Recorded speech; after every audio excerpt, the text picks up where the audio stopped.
Welcome in B part of lecture 9. In today lecture we will solve homogeneous Freedom integral equations. Eigenvalue lambda of integral equation ys is equal to lambda 0 to 1 s के t y t dt is. आपको इनमें से एक answer देना है, ठीक है। And very simple question है। केस होमोजीनियस का है तो डी लैम्डा निकालना है और इक्वल टू 0 करना है, तो it will gives me the answer. So how to start? I am taking this s square outside. So I obtained equation number 2 and it is ys is equal to lambda s square outside 0 to 1 t y t dt. So let us take this expression as c. Only one ही है तो इसलिए I am taking c in place of c1. So it gives me ys is equal to lambda s square c where c is equal to t y t dt. Now yt here will be lambda t square c. Now put this value of yt in equation number 4. I obtained c is equal to 0 to 1 this t as it is and lambda t square c dt here. Lambda c outside t cube dt. When you integrate t cube you obtain t4 by 4 and when you put your upper limit and lower limit you obtain lambda c by 4. You take in the left hand side this one. Now this is the product of two number equal to 0, either this 0 or this 0. So two possibilities है. Let us check one by one both. If I am taking c is equal to 0, I am not given here answer because eigen value पूछी गई है. तो but मैं explain करती हूँ. देखिए c अगर 0 होता है suppose in that case this 3 gives me y is trivial is 0. तो only the trivial solution. इनकी trivial solution lambda ys is equal to 0 is always solution when lambda is 0. ठीक है. तो हमारा जो सॉल्यूशन होता है इनकी आइगन फंक्शंस होते हैं और eigen values for non zero eigen function होना चाहिए आपका. यहाँ पे तो आपका ट्रिवियल सॉल्यूशन आ जाएगा. तो इसलिए लैम्डा इक्वल टू 0 का केस जो बनेगा या जिसमें आपका c 0 आप ले रहे हैं इन that case this is not the eigen function. ठीक है. एंड लैम्डा इक्वल टू 0 तो कभी भी आइगन वैल्यू नहीं होती क्योंकि मैंने आपको प्रीवियस लेक्चर में भी बताया हुआ है. तो I am not taking that case क्योंकि इसने पूछा है कि आइगन वैल्यू क्या है. तो for eigenvalue this homogeneous system should contain a non trivial solution. Trivial solution नहीं होना चाहिए. तो for the non trivial solution this C must have some value. तभी तो इस एक्सप्रेशन में पुट करोगे सी की कोई वैल्यू आएगी. ठीक है. तो यहाँ आप क्या कहेंगे सी इज नॉट इक्वल टू 0. तो प्रोडक्ट टू नंबर की 0 है. It means this expression is 0. या हमने ऐसे किया भी था कि होमोजेनियस सिस्टम अगर आपका बनता है and this has two type of solution either trivial और non trivial. To find the non trivial solution determinant should be equal to 0 and it gives me the eigenvalue. Determinant 0 का मतलब है D lambda equal to 0. ठीक है. ये वाला केस. तो here 1 minus lambda by 4 equal to 0. तो लैम्डा इक्वल टू 4. तो रिक्वायर्ड क्वेश्चन का आंसर तो अपना आ चुका है. ठीक है. मैं आप क्वेश्चन को एक्सटेंड करती हूँ. Find the eigenvalue and eigenfunction for this question. तो to find the eigenfunction I will put this lambda equal to 4 in this expression. तो ys is equal to c constant है तो 0 नहीं है अपना 4s. तो c4 I am replacing this by c star. तो my eigenfunction is s square. तो in this question eigen value is 4 and eigen function is s square. अब s square के जो मल्टीपल्स आएंगे they are all eigen functions and linearly dependent होंगे. ठीक है. and in lecture A part I also gave one more question and let us take the solution of that question. There I discussed this question. GATE 2005 का है. Eigenvalue आपको find out करनी है. Y S is equal to lambda 0 to 2 pi sine of S plus T Y T D T. It's very very important. GATE में नहीं ये net में भी है आपका. और यहाँ ध्यान देना आपने कि लिमिट कितनी है 0 से 2 पाई. मैं आज आपको होमवर्क दूंगी 0 से पाई की आइगन वैल्यू निकालनी क्योंकि 0 से 2 पाई तो मैं करवा रही हूँ आपको. ठीक है. तो स्टार्ट करते हैं. देखो कर्नल कैसा है आपका सेपरेबल कर्नल है. वैसे तो सिमेट्रिक भी है बट फ्रीडम इंटीग्रल इक्वेशन हो सेपरेबल कर्नल हो तो एल्जेब्रिक मेथड इज एप्लीकेबल. तो हम अब एल्जेब्रिक मेथड लगाएंगे. साइन ए प्लस बी, इसका फॉर्मूला याद है, sine of A plus B किसके बराबर होता है, this is sine of A cos of B plus cos of A sine of B. ठीक है, तो यहाँ पे आपका ए एस है और बी क्या है, टी है, तो I obtain this term. Now this is T, तो I can take this sine S outside, तो Y S is equal to, it gives me lambda, I'm taking this term outside, 0 to 2 pi cos of t this yt dt plus this lambda as it is, I'm taking this cos s outside, 0 to 2 pi, it is sin t and this is yt dt. ठीक है, now I'm taking this term as c1 and this term as c2. So after putting these values in this, I obtained equation number 2 and it is ys is equal to lambda sin s, and in place of this integral I am putting c1, in place of this one I am putting c2. So I obtained 2 where c1 expression is equal to 0 to 2 pi cos t yt dt, this one, and c2 value is equal to 0 to 2 pi sin t yt dt. ठीक है, now my objective is to find the value of c1 and c2. तो how to obtain this one, देखिए here Y S is equal to lambda sine S C one plus lambda cos S T, इस एक्सप्रेशन में ना S की जगह पे T put कर दो, तो आपका आंसर वाई टी क्या आ जाएगा, lambda sine T C one plus lambda cos T C two. Use this Y T value in equation number 3 of A. तो here C1 as it is equal 0 to pi integral this cos t is outside, in place of yt I am putting these values. Now my objective is to find the integral of this term. तो ये क्या मिलेगा, 0 से 2 pi this cos multiply by this one and lambda and c1 I am taking outside dt, lambda outside, c2 outside, 0 से 2 pi this cos and this cos gives you cos square of t. Now here is this one, I want to make the linear formulas, तो 2 से multiply 2 से divide, तो ये answer क्या दे देगा आपको, sign of 2t। ठीक है, and in place of cos square theta put the formula 1 plus cos 2t by 2। So sine 2t put कर दिया और इसमें 1 plus cos 2t by 2 dt। Now integrate this one, वैसे देखो 0 से 2 pi sine 2t I am explaining here, but वैसे memorize करना sine of n pi अगर यहाँ पे भी है ना nt और 0 से 2 पाई है, इसका इंटीग्रेशन हमेशा 0 आएगा क्योंकि लिमिट 0 से 2 पाई है। सिमिलरली हियर cos 2t हो 0 से 2 पाई हो तो आंसर 0, तो ये टर्म तो 0 आंसर दे देंगे, ये बचा 1/2 यहाँ पर।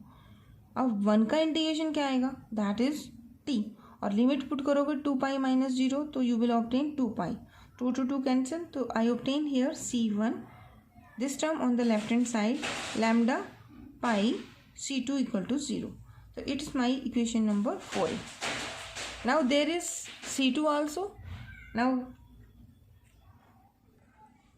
in 3b, this is c2 given to me and this is 0 to 2 pi.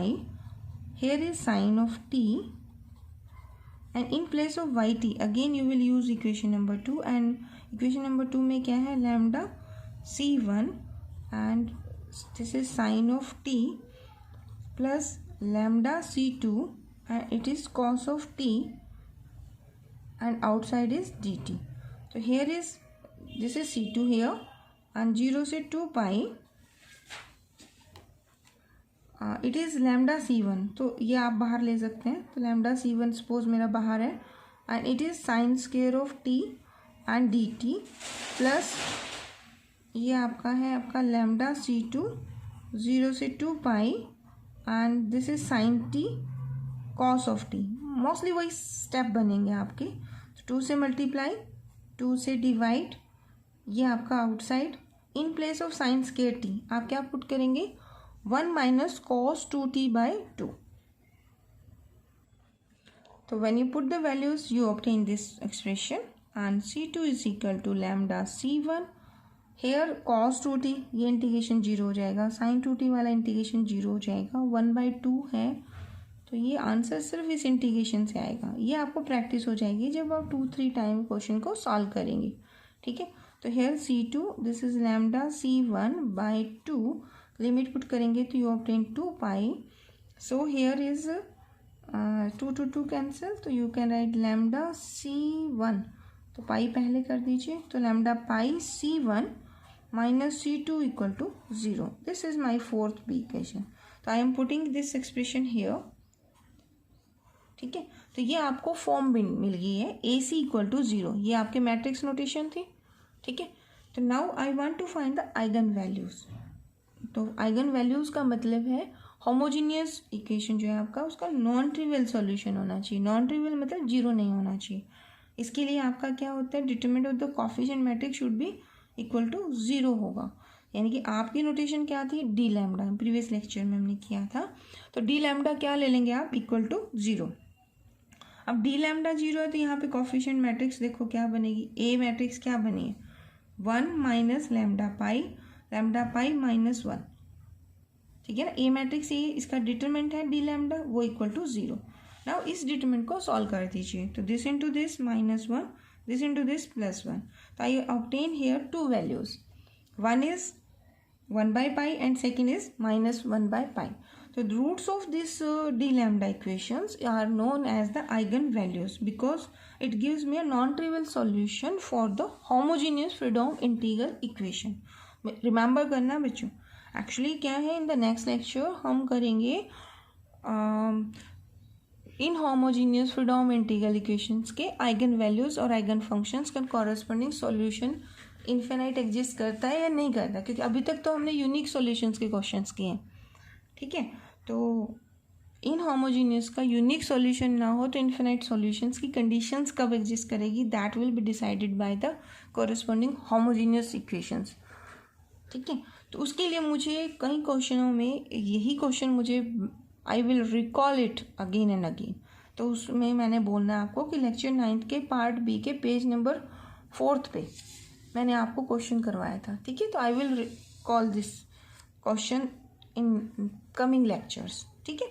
Okay, अभी हमें क्या करना है, आइगन वैल्यू हमने सक्सेसफुली ऑब्टेन कर ली है एंड द क्वेश्चन गेट में जो था वो तो सिंपल था कि what are the eigenvalues, तो वो तो हम आंसर आ गया हमारा 1 by pi and -1 by pi। अब हम एक्स्ट्रा क्वेश्चन करते हैं जो हमारे CSIR नेट वाले और हमारे जो एग्जाम है उसमें आ सकता है। क्या है, फाइंड द आइगन फंक्शंस। तो to find the eigenfunctions आपने क्या स्टेप करना है, जो इक्वेशन नंबर आपकी C1 C2 पुट करने के बाद मिली थी ना, उसको यूज़ करना है और इस आइगन वैल्यू को यूज़ करना है। देखो फर्स्ट केस हम लेते हैं कि when my eigenvalue is 1 by pi, ठीक है। तो आपका होमोजीनियस सिस्टम तो ये है, आपका ऑब्जेक्टिव यहाँ पर C1 और C2 की वैल्यू फाइंड आउट करना है। अब मेरे पास एक कंडीशन आ चुकी है कि मेरी आइगन वैल्यू 1 by pi है, तो I will put lambda equal to 1 by pi in these 2 equations and in both equations, क्योंकि हमने देखो इसका डिटरमिनेंट 0 किया है। 0 अगर किया है तो इसका मतलब इसका रैंक 2 नहीं होगा, इसका रैंक 1 होगा। अगर इसका रैंक 1 है ना तो इसका मतलब इसका एक रो आपकी रिडंडेंट होने वाली है। अब देखो दोनों से आंसर सेम मिलेगा आपको, C1 minus C2 equal to 0, यहाँ पर भी C1 minus C2 equal to 0। Both condition give the same answer, यानी 1 इज रिडंडेंट है, फालतू है, मतलब एक से ही कंडीशन आपको मिल जाएगी। तो I obtain here C1 is equal to C2। अब जो C1 C2 आपने इक्वेशन नंबर 2 लिखी हुई है, जहाँ आपने इक्वेशन 2 लिखा है ना, ये आपकी इक्वेशन नंबर 2 है। तो in place of C2 put the C1 and then take this C1 outside. तो I put C1 is equal to C2 is equal to C1 put किया, तो मेरा एक्सप्रेशन C1 मैंने आउटसाइड लिया, तो C1 by lambda sine S cos S, यानी कि when my eigenvalue is 1 by pi my eigenfunction is sine S plus cos S, ठीक है। अब केस सेकेंड लेते हैं। केस सेकेंड मतलब when eigenvalue is equal to lambda is equal to -1 by pi, what is the value of eigenfunction. तो इसके लिए फिर प्रोसीजर वही है, when lambda equal to -1 by pi put in 4a and 4b। तो C1 I am putting lambda is equal to -1 by pi, तो it gives me C1 plus C2 equal to 0 and the same second equation दे देगा। तो यहाँ पे आपको condition क्या मिली, यू ऑब्टेन द कंडीशन। अब आपकी चॉइस है कि आप क्वेश्चन में C2 को पुट करते हो या C1 को करते हो। सपोज करो मैंने C2 को पुट किया, C2 is equal to minus C1, तो पुट इन सेकेंड कर दीजिए। तो वहाँ क्या था, YS is equal to lambda, lambda आप क्या पुट कर रहे हो, -1/π। तो when you put, you obtain this expression. So minus C1/π and this is sine of S minus cos S. And you can see here कि अगर eigen value आपकी -1/π है तो your eigenfunction is sin S minus cos S. Sometime ये भी कह सकते हो cos S minus sin S, तो वो आपका एक्सेप्टेबल होगा क्योंकि माइनस कॉमन करके तो यहाँ कॉन्स्टेंट ही तो रिप्लेस करना है, ठीक है। तो this is your eigenfunction corresponding to eigenvalue -1/π। अब मैंने आपको क्वेश्चन दिया था 0 से 2π sin S plus t। तो there are 4 question based on this kernel sine of S plus t and cos of S plus t, limit 0 से 2π। Let us take a look. देखिए आपके जो नेट एग्जाम है या आपका थ्योरी पेपर है उसमें क्वेश्चन ऐसा आएगा, ये मेरी फ्रीडोम इंटीग्रल इक्वेशन है ऑफ सेकंड काइंड है, इनहोमोजीनियस है। तो इसके eigen values, eigen functions, unique solutions वो हम 10th लेक्चर में डिस्कस करने वाले हैं।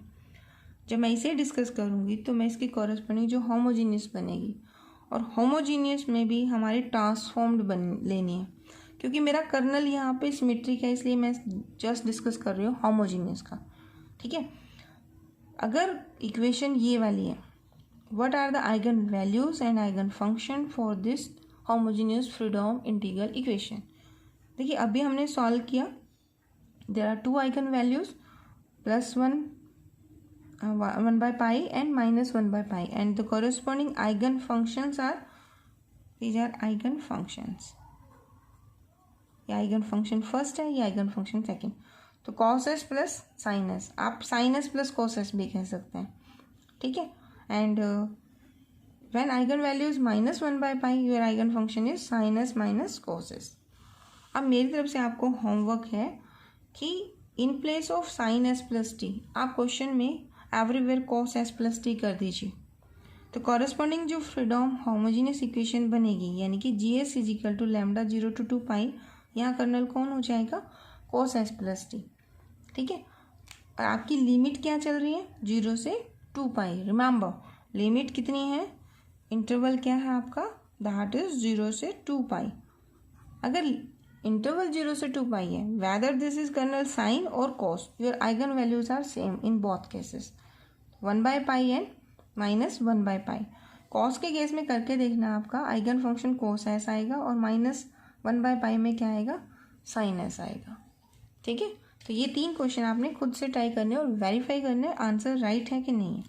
चलिए एक और, अगर कर्नल तो sin S plus t है लेकिन लिमिट आपकी हाफ कर दी, 0 से π कर दिया, in that case your eigenvalues 2/π - 2/π हो जाएगी। Eigenfunction remains the same, यानी कि 1/π के कोरेस्पॉन्डिंग क्या था, यहाँ अगर S की फॉर्म में क्वेश्चन है तो S कर दीजिए, ठीक है। तो यानी कि कर्नल अगर S plus t है, लिमिट 0 से π है, in that case your eigenvalues are 2/π and -2/π होगी, ठीक है। एंड कर्नल अगर cos S plus t है तो eigenvalue again remains the same क्योंकि आइगन वैल्यू तो सेम रहेंगी, आइगन फंक्शन वही रहेगा जो प्रीवियसली किया था, यानी कि cos S और sin S। ये क्वेश्चन आपका CSIR नेट में पूछा गया था, देखिए क्वेश्चन क्या था। The format of question was, for the freedom homogeneous freedom integral equation of this one, the eigen value and eigen functions involving arbitrary constant a and b are। अब यहाँ option 1 से ग्रेटर भी है, ठीक है। तो जैसे अभी हमने क्वेश्चन किया, अब इंटरवल कितना है आपका यहाँ पर, हेयर इंटरवल इज 0 to π। तो 0 से 2π में आइगन वैल्यू क्या थी, +-2/π, वो तो इन्होंने खुद ही दे दिया, तो नो ऑप्शन, ठीक है।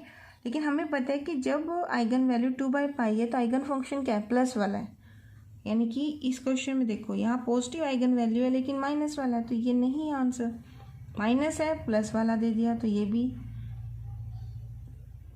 प्लस वाले में प्लस है ना, तो ये माइनस वाला भी नहीं होगा। ये आइगन वैल्यू माइनस है और माइनस, ये ट्रू आंसर है। एंड लैम्डा इक्वल टू 2/π, ये ट्रू है। तो what are the answers? Third and fourth option are correct. तो ये एक आपका 4.5 मार्क्स का क्वेश्चन था, दिसंबर 2013। तो अगर आपको मेमोराइज है तो आप इसको 1 मिनट के अंदर कर देंगे, ठीक है।